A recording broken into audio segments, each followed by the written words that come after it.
Hey guys, it's Jane. I'm here today to do a Friday-ish read. It's actually Sunday afternoon and I'm filming it now because I've been away most of the week. I got back yesterday, but I wasn't actually feeling that crush hot yesterday, so I'm filming it today. I did a lot of reading while I was away, so let me tell you about a few of the things that I read. The first thing that I finished was Signal to Noise by Silvia Moreno-Garcia.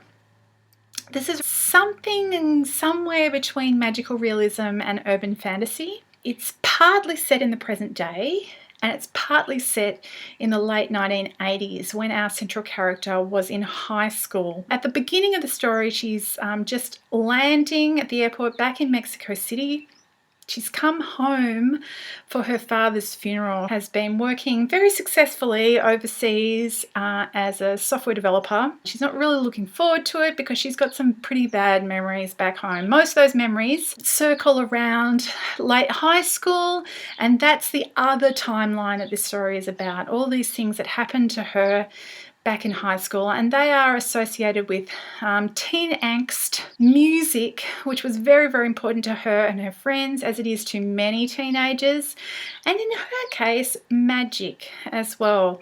Magic is dealt with in a really interesting way in this story. Magic is tied up in music, but beyond that, what I thought was really interesting about it is that magic is seen as not really being a good idea.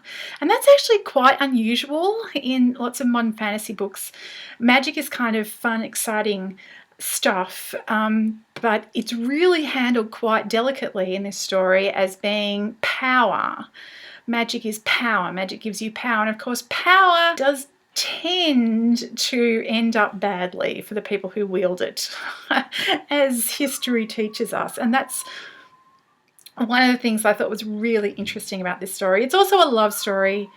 It's a story about the relationship between our central character and this boy who was a friend of hers back in high school. They parted ways on very bad terms. He turns out to be back in Mexico as well. His mother's not well. He lives 3 blocks away because he's back in the family home as she's staying back in her family home. And yeah, will they be able to put that, hatchet to rest, and even maybe beyond that? Who knows? So that was Signal to Noise, and that was a really fun read. I also finished this one, Illuminate. This is just straight out YA science fiction.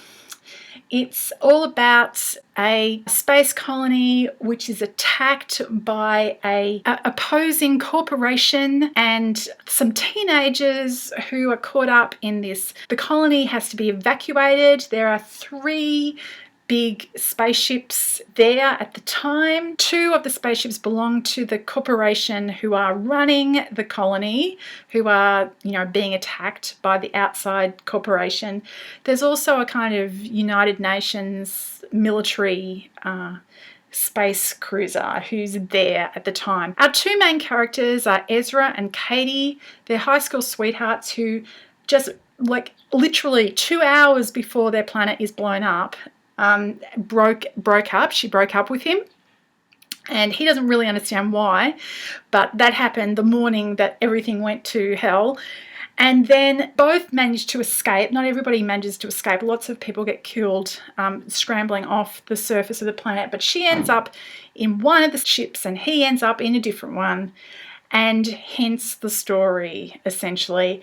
It's not over once they've been evacuated because the jump drive of the military ship was damaged, so they can't jump out of the system. They need to travel to a safe jump point, which is going to be several months worth of journey. They are still being pursued hotly by these other corporation spaceships who are trying to get rid of them to hush up the evidence. It's not a straight narrative. It's told through records that have been collected into a dossier after the fact. So there's some email interchanges. There is transcripts of conversations that were recorded on the ships. There's transcripts of interviews with different personnel talking about incidents that happened before they got to the ships. Sometimes there are sections where there's video that's being watched by somebody who is then writing down what they see when there's no audio capture. There's also quite a lot that's taken out of the AI archives of the main AI, who is sort of semi in charge of the Amie ship. That AI, Aiden, is the third main character in the story. This is a really emotional read. I was fully weeping at a couple of points. It's real honest to goodness YA with, you know, all the feels. So it's a sort of a shoot 'em up science fiction adventure action story with a lot of, you know, emotional drama thrown in. That's Illuminate. I really enjoyed that. This is something I also really enjoyed, but doesn't have the same sort of kind of level of emotional intensity, which we don't need all the time, right? Something that's giving you all the feels is great, but you don't want that. You don't want that all the time. This is Adventures in Stationery. It's this beautiful little book that I picked up at one of the bookshops that I visited. It's got gorgeous end papers, and it really is just what it says on the tin. So it's a sort of a micro history, I guess, this guy has gone through, and he talks about the industrial development and the history from pre-industrial times and how things have developed to the modern day about all different types of stationery. I love, you know, a good piece of stationery. I love a little fumble through a stationery store. So anyway, he goes through paper clips and drawing pins, pens, paper, pencils, erasers, and white out and other correcting solutions. Promotional stationery. He talks about postcards and other souvenir stationery. He talks about school supplies and how they are subtly different from other office supplies. He talks about highlighters, glue, sticky tape, post-its, staples and staplers and hole punches, and filing solutions. I really enjoyed this. It was a very enjoyable read. The next thing that I finished on my holiday was a reread of Neal Stephenson's Zodiac. I've actually done a taster for this right back towards the beginning of my channel, so I'll link that video below. My taster videos are just when I read a section from the book out so that you can kind of hear a little bit of the dialogue and get a feel for what it's like. Zodiac is Neal Stephenson's second published book. We don't really in polite societies talk about the first one because it's really not very good. This one, Zodiac, is much, much more promising. It's the one that he published before Snow Crash, which was his big breakout story. But Zodiac, even though it's not quite as accomplished as Snow Crash, is certainly a very enjoyable read. It's about a guy in Boston that was a chemical engineer but has kind of stopped working for one of the big corporations, and he now works for an environmental organization, and he sees himself as a toxic avenger type guy, i.e. his job is tracking down toxic criminals, people who are putting chemical pollution into the environment and making their life difficult, either just plugging the pipes or doing stuff like that to physically stop stuff getting pushed out into the environment, or just making media publicity and stuff like that to shame different corporations to closing up. And this is all about a particular sort of week or two when something really super exciting happens in the life of our toxic James Bond. So Zodiac, that was a fun read. The second last book that I finished on my holidays was Wesley Chu's The Lives of Tao. Now, Wesley Chu won a Hugo last year. It wasn't for this, it was for a shorter work.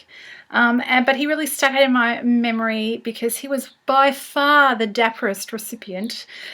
He was very well dressed, you know, on your Wesley. And so anyway, when I saw this in the library, I thought I should pick that up and give it a try. This was a fun science fiction read as well. It's about some aliens who crash landed on Earth a couple of thousand years ago, possibly even longer, I don't remember exactly.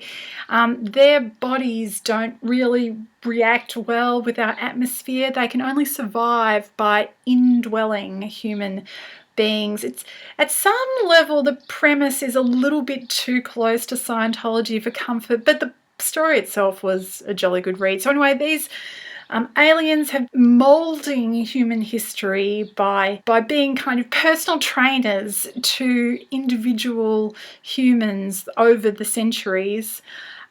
Their original goal was to develop things to such an extent on Earth that there was space technology so they could get back home. There's now a split between the aliens. There's two different camps, and there's a war going on between these two camps. Most of the story of the Lives of Tao centers around one particular alien, Tao, and one particular vessel of his who gets taken over sort of by accident. The rest of the story is about this guy being brought through training and his sort of emotional reaction to all this sort of stuff and all the things that change about his life when he has Tao calling the shots. And yeah, it was a fun story. There's another volume of this called The Deaths of Tao, and I'm going to be looking to pick that up. The final book that I read on the holidays was the first Robert Galbraith, The Cuckoo's Calling. And I think I'm actually going to save up this one for a Mystery Monday. Who knows, one of these weeks I'm going to get back on the horse with a Mystery Monday and I'll have to talk to you about Robert Galbraith. I really enjoyed this a lot more than I expected to. 2 big thumbs up for Robert Galbraith. That's all I'm going to say. The one that I'm reading at the moment is called 7 Ancient Wonders by Matthew Reilly, and it's basically not very good. But it's just good enough to kind of keep reading. It's a real schlock airport read adventure thing, and it's kind of nearly so bad it's good, nearly. Who knows, I might finish it, I might DNF it, I'm not 100% certain. I've now talked for very, very long, so I probably need to just finish up. This week I've got a whole bunch of stuff going on. I don't know how much reading there's going to be. It's going to be a pretty darn busy week. Hopefully I will get to the end of the week and be able to do another Friday-ish reads, and hopefully I'll have something to tell you, but it won't be anywhere near as much as I've got today. Why don't you tell me what you've been reading? If you've read any of these books, I'd love to hear what you thought. I hope you're well, and I'll talk to you later. Bye.